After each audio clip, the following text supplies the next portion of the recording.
함께 하겠습니다. 사도행전 1장 8절입니다. 함께 하겠습니다. 시작.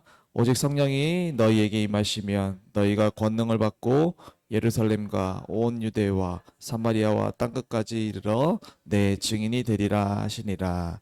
아멘. 오늘 보신 하나님의 말씀은 로마서 11장 33절에서 35절까지의 말씀입니다.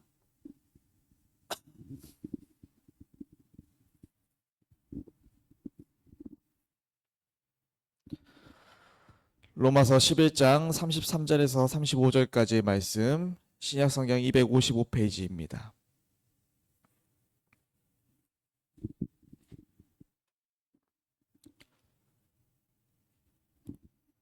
우리 한 절씩 교독하겠습니다. 33절부터 35절까지의 말씀 한 절씩 교독하겠습니다. 깊도다 하나님의 지혜와 지식의 풍성함이여 그의 판단은 헤아리지 못할 것이며 그의 길은 찾지 못할 것이로다.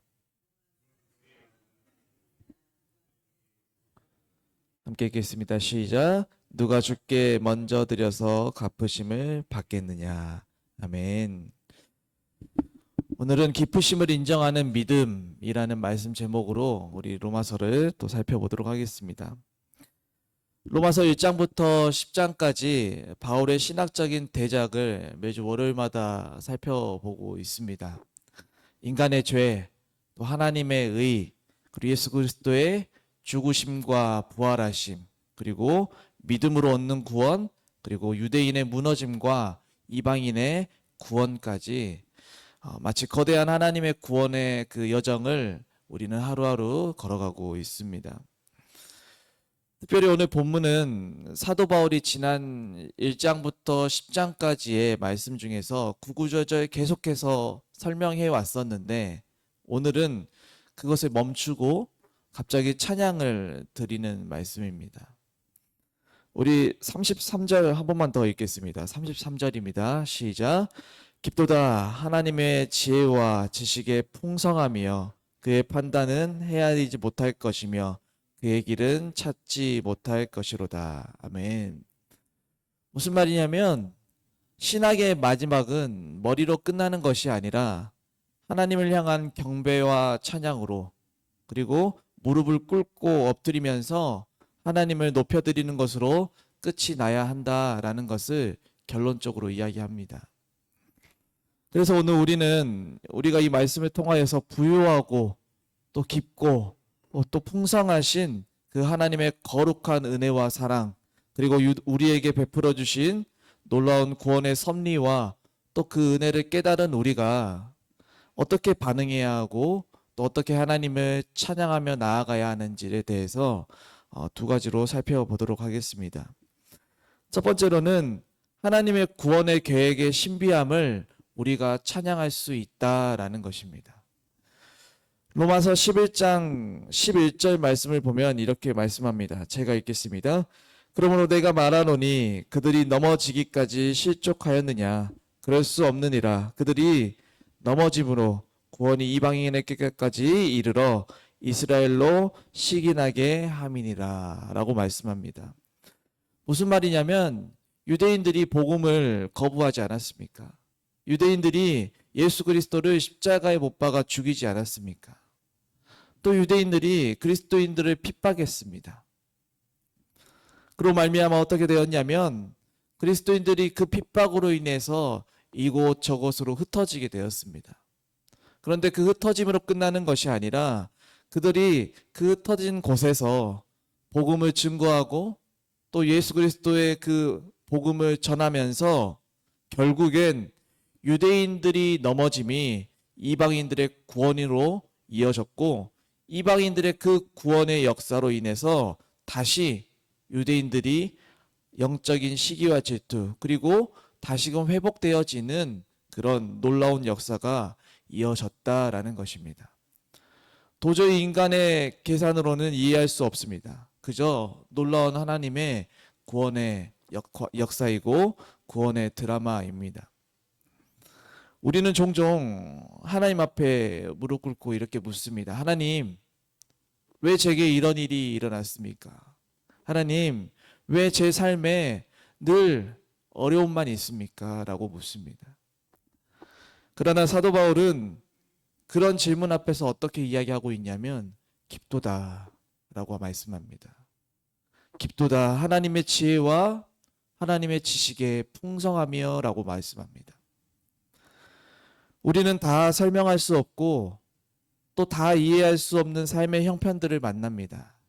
그때 우리가 할 수 있는 것은 이 모든 일들이, 우리 삶 가운데 나타나는 모든 일들이 놀라운 지혜와 하나님의 깊은 지식의 결과임을 믿고 사도 바울처럼 그저 깊도다, 하나님의 지혜와 하나님의 풍성함이여 라고 찬양하며 인정하며 나아가는 것, 하나님을 경배하며 나아가야 한다라는 것입니다. 예배하다 또 경배하다라는 말의 원어의 뜻은 엎드리다입니다. 내가 도저히 이해할 수 없고 다 설명할 수 없는 그런 상황 속에서 그것을 어떻게든 내 머리로 또 이해하려 하기보다는 오히려 하나님께 엎드리는 것, 그것이 하나님을 예배하고 또 하나님을 경배하는 것이죠. 바울은 이스라엘과 이방인의 구원의 역사를 묵상하면서 놀라움을 표현합니다. 깊도다, 하나님의 지혜와 하나님의 풍성함이요. 그의 판단은 헤아리지 못할 것이며 그의 길은 찾지 못할 것이로다. 어찌 하나님의 그 생각과 계획을 다 헤아릴 수 있겠습니까? 라는 그런 바울의 깊은 표현입니다.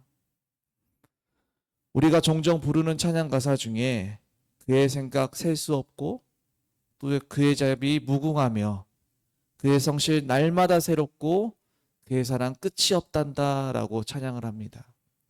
오늘 우리가 찬양했던 찬송가 가사 중에서도 주님의 높고 위대하심 내 영혼이 찬양합니다 라고 합니다. 이처럼 하나님의 크고 놀라운 구원의 은혜와 섭리와 하나님의 지혜 앞에서 우리는 그저 찬양할 수밖에 없다라는 것입니다. 두 번째로 우리가 무엇을 찬양할 수 있냐면 인간의 한계와 하나님의 주권을 찬양할 수 있습니다. 34절과 35절 말씀에 누가 주의 마음을 알았느냐, 또 누가 주의 모사가 되었느냐, 누가 주께 먼저 드려서 갚으심을 받겠느냐라고 하면서 사도 바울은 지금 세 가지의 질문을 하고 있습니다. 먼저 첫 번째로 누가 주의 마음을 알았느냐. 10길 물속은 알아도 한 길 사람의 마음은 모른다고 합니다. 즉 사람 속도 모르는데 어찌 우리가 하나님의 마음을 알겠느냐라는 겁니다. 하나님의 뜻, 하나님의 구원, 또 하나님의 계획, 그리고 하나님의 섭리, 이 모든 것들이 다 인간의 지혜로는 절대 이해로 할 수가 없습니다. 우리는 지극히 이기적이고 제한적인 시각 안에서만 우리는 묻기만 합니다. 하나님, 왜 제게 이러십니까? 하나님, 내 삶은 왜 이럽니까? 하나님, 내 삶에 어떻게 왜 이러십니까? 주님의 마음을 어떻게 우리가 다 알겠습니까? 또 두 번째 질문, 누가 주님의 모사가 되었습니까? 라는 질문에 모사라는 뜻은 그분 옆에서 참모가 되고 저언자가 되고 비서가 되는 것을 말합니다. 우리는 종종 하나님을 설득하려 합니다. 하나님, 제게 더 좋은 생각이 있는데요. 하나님, 제게 더 좋은 방법이 있는데요. 하나님, 이렇게 하는 게 낫지 않겠습니까? 우리가 너무나도 잘 알고 있는 욥기에서 욥이 수많은 고난에 당할 때에 고난 앞에서 도저히 이해가 되지 않는 그런 상황 속에서 욥은 하나님께 수많은 질문들을 계속해서 쏟아냅니다. 하나님, 제게 어떻게 그럴 수 있습니까? 하나님, 제가 받는 이 고난이 어찌 나에게 오는 고난입니까? 그때 하나님은 일일이 그 질문에 대답하지 않으시고 딱 한 가지로만 대답을 하십니다. 욥기 38장 4절 말씀에 이렇게 말씀하시는데요. 내가 땅에 기초를 놓을 때 너는 어디 있었느냐라고 말씀합니다. 욥의 수많은 질문 앞에서 하나님이 그것들을 다 답하기보다는 하나님은 그 크고 광대하심에 대해서 묻는 것이죠. 내가 이 땅에 기초를 놓을 때 너는 어디 있었느냐라고 말씀합니다. 새벽이지만 우리 함께 따라해 보겠습니다. 하나님이 오르십니다. 맞습니다. 하나님은 항상 오르십니다. 그래서 우리가 늘 고백하지 않겠습니까? 다 이해되지 않아도 아멘, 아멘 하는 것이죠. 또 누가 주께 먼저 드려서 갚으심을 받겠느냐라는 질문 가운데 주님, 제가 교회에 나와서 이렇게 봉사했습니다.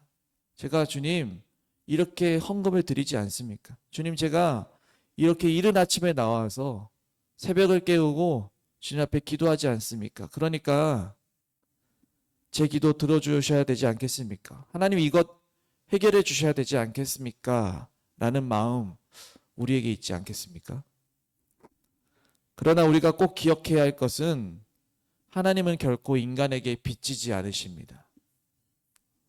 내게 있는 호흡, 내게 있는 생명, 내가 누리고 있는 가정과 직장, 심지어 오늘 이 새벽에 나와서 예배할 수 있는 이 건강과 이 하루까지도 하나님이 모든 것들을 다 베풀어 주신 은혜 가운데 우리는 살아갑니다. 우리가 어찌 하나님께 보상을 받을 수 있겠느냐라는 겁니다. 우리는 오직 하나님의 은혜로만 살아가는 사람들입니다. 심지어 내가 살고 있는 이 오늘이 어떤 이에게는 그토록 바라던 내일이었습니다. 어떤 이에게는 그토록 소망했지만 이루어지지 않았던 내일이 오늘 우리가 선물로 누리며 살아가고 있는 것 아니겠습니까? 이 모든 것이 다 하나님의 은혜인 것이죠. 말씀을 맺겠습니다. 우리가 알고 배우고 있는 신학의 결과는 머리로 끝나는 것이 아니라 예배로 끝이 나야 합니다. 하나님을 찬양하고 하나님을 경배하는 것으로 마무리되어져야 합니다. 우리의 머리만 커지는 신학이 아니라 결국 우리의 가슴을 뜨겁게 하는 그런 하나님을 찬양하는 것으로 나아가야 한다라는 것입니다.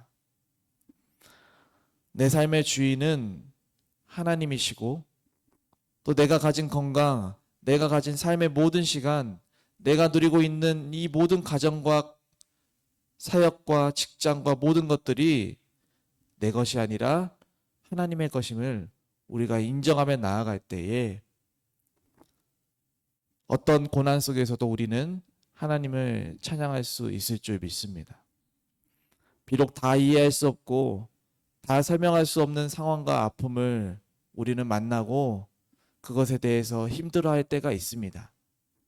그럴 때 사도 바울의 고백처럼 깊도다 하나님의 지혜와 하나님의 지혜의 풍성함이여 라고 고백하며 하나님의 깊으신 지혜를 찬양하는, 그저 하나님을 찬양하며 나아가는 우리의 삶이 되도록 인도해 달라고 오늘 이 시간 기도하시기 바랍니다. 로마서 11장 마지막은요, 교리의 끝으로 찬양을 끝내고 있습니다. 1장부터 11장까지 그 부유하고 풍성한 구원의 교리를 우리에게 말씀하고 알려주면서 마지막 절은 찬양으로 끝내고 있습니다.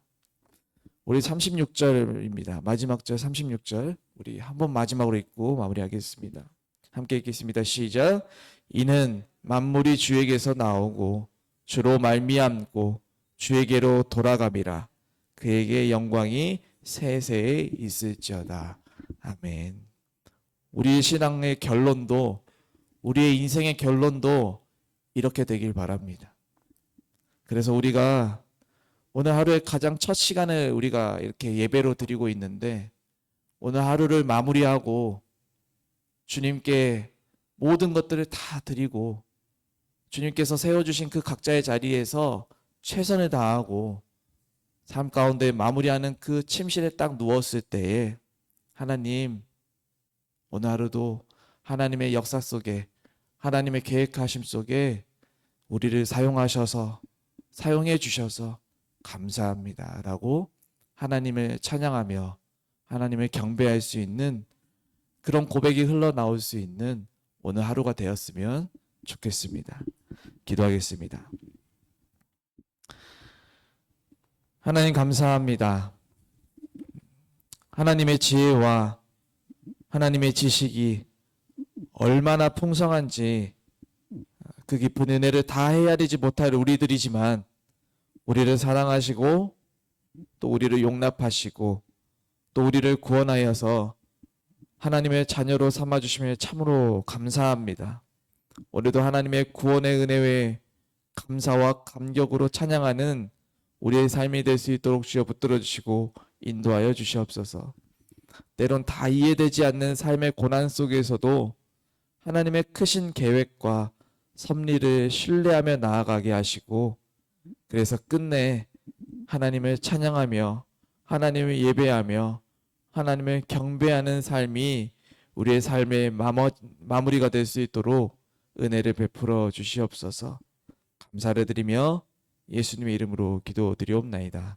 아멘. 우리 주기도문으로